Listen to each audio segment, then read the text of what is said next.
An unseen terror. In the late 19th century, London was the undisputed capital of the world, a gleaming jewel of progress and empire. Yet, beneath its polished facade lurked a darker, more sinister reality. East of the Tower of London lay Whitechapel, a district synonymous with crushing poverty, rampant crime, and a chilling sense of hopelessness.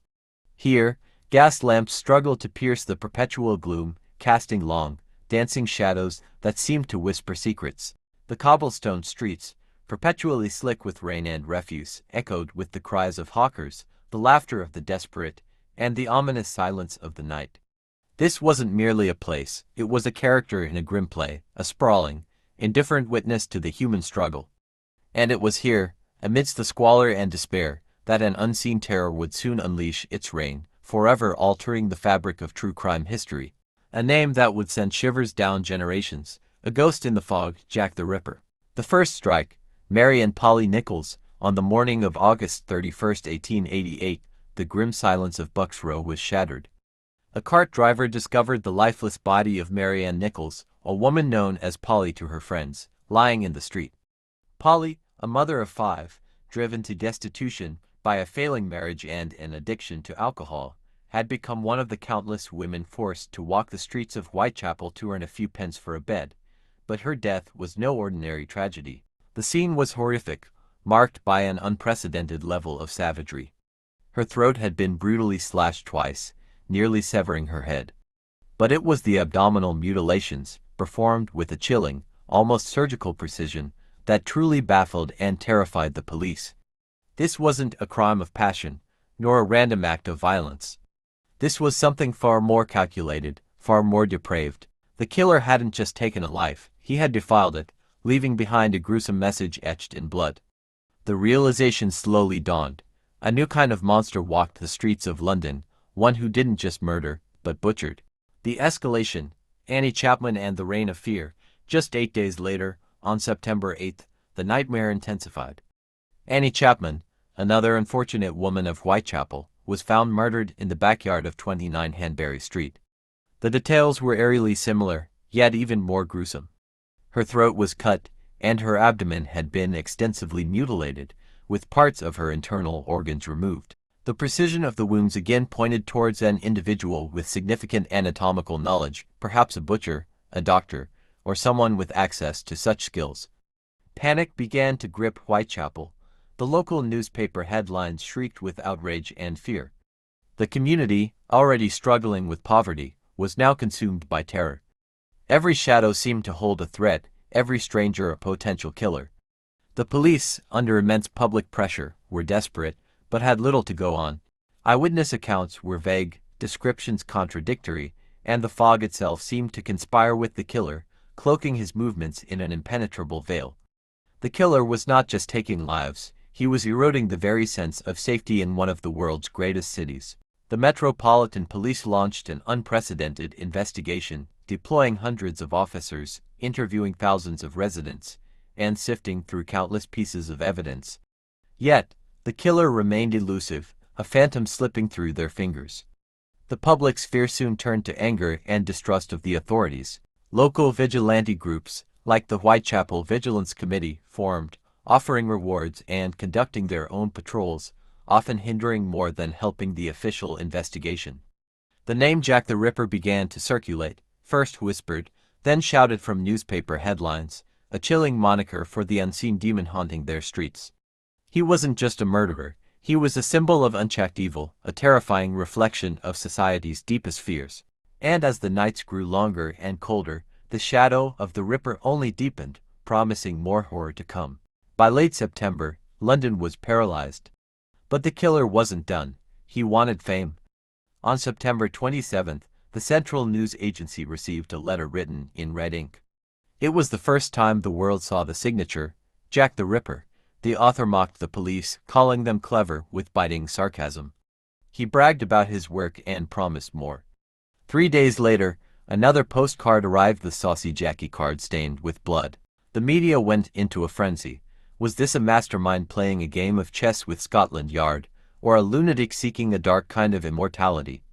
The identity of the Ripper was merging with the myth, creating a monster that lived not just in the alleys, but in the headlines. The night of September 30th would be remembered as the double event. It began in the early hours at Dutfield's yard. Elizabeth Stride was found with her throat cut, but unlike the previous victims, her body wasn't mutilated. It's believed the killer was interrupted. Frustrated and deprived of his gruesome ritual, the monster didn't retreat. He went hunting again. Just 45 minutes later and 3/4 of a mile away, in Mitre Square, he found Catherine Eddowes. This time, he had the solitude he craved. The mutilations were horrific, performed with surgical speed in total darkness. In one night, the Ripper had proven that no one was safe, and the police were powerless to stop his bloodlust. In the wake of the double murder, a piece of Eddowes' blood-stained apron was found in a doorway on Goulston Street. Above it, a cryptic message was scrawled in chalk. The Goulston Street graffito, it suggested a motive, or perhaps a redirection of blame. But the Commissioner of Police, fearing anti-Semitic riots, ordered it to be wiped clean before dawn. A vital piece of evidence lost forever. Then came the most famous letter of all. A small wooden box arrived for George Lusk, head of the Vigilance Committee. Inside, wrapped in wine, was half of a human kidney. The letter attached simply said, "From hell." The writer claimed he had fried and eaten the other half. It was the moment the world realized they weren't dealing with a man, but a demon from the abyss. The reign of terror reached its gruesome zenith on the morning of November 9, 1888. Mary Jane Kelly, younger and more fortunate than the previous victims, was found in her rented room at 13 Miller's Court. This time, the killer was indoors, away from the prying eyes of the street and the risk of interruption. The result was a scene so depraved that the first policeman to look through the window was scarred for life. The Ripper had spent hours in that room. He didn't just murder, he dismantled. The room was literally covered in blood, and the body was unrecognizable. It was as if the monster had finally completed his dark work. After that night, the Canonical Five murders ended. The Ripper went silent, leaving London in a state of permanent, shivering paranoia. For over a century, the question hasn't been just who was he, but where did he go? History offers several chilling possibilities. Some believe the Ripper was Montague John Druitt, a barrister whose body was found floating in the Thames shortly after the Kelly murder and apparent suicide. Others point to Aaron Kosminski, a Polish immigrant who was later committed to a mental asylum. In 2014, DNA evidence from a shawl supposedly belonging to Catherine Eddowes pointed to him, though the science remains debated. Then there are the darker theories. The royal conspiracy. Was the killer Sir William Gull, the Queen's physician, covering up a scandal involving Prince Albert Victor? The silence of the Ripper after November 1888 suggests his mission ended, or the man behind the knife was no longer able to kill. Jack the Ripper transformed from a common criminal into a cultural phenomenon. He was the first media serial killer, born at the same time as modern tabloid journalism. He showed us that evil could be intelligent, patient, and invisible. Today, we walk the streets of Whitechapel on Ripper tour, looking for ghosts in the gentrified alleys. We are obsessed with him because he is the ultimate unsolved puzzle. He is the man in the top hat, the shadow in the fog, the nightmare that never truly ended. Whoever he was, a doctor, a sailor, or a prince, he achieved the only thing a monster truly wants. He became immortal. For decades, the Ripper was a ghost that existed only in ink and memory. But in the 21st century, forensic science attempted to pull him out of the shadows. The most controversial breakthrough came from a silk shawl, supposedly taken from the scene of Catherine Eddowes' murder. Using advanced genetic mapping, Dr. Yari Luhalainen claimed to have found mitochondrial DNA that matched the descendants of Aaron Kosminski, the Polish barber. For a moment, the world thought the mystery was over, but science is never that simple. Critics pointed out that the shawl had been handled by countless people over a century, and the DNA could be contaminated. The Kosminski theory remains a powerful possibility, but for many, the shadow of doubt is still as thick as a London smog. What if we look not at DNA, but at the mind? In 1988, on the 100th anniversary of the crimes, FBI profiler John Douglas conducted a modern psychological evaluation of the case. He debunked the popular myth of a high society doctor or a royal prince. According to the FBI, The Ripper was most likely a disorganized killer, a man from the lower classes, probably a local resident who felt powerless in his daily life and exerted control through brutal violence. He likely had a physical deformity or a speech impediment that made him a social outcast.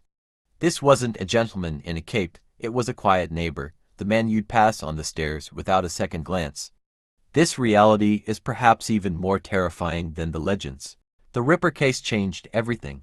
It forced the police to develop new methods of investigation, like crime scene photography and forensic pathology. It gave birth to the true crime genre that dominates our screens today. But more than that, Jack the Ripper became a dark mirror for society. He represents the monsters that walk among us, unnoticed and unpunished. As we close this chapter, we realize that the identity of the man is less important than the myth he created. He is the original nightmare, the one who started it all. And as long as his name is whispered in the alleys of Whitechapel, he will never truly die. Thank you for walking through the fog with us. Who should we hunt next?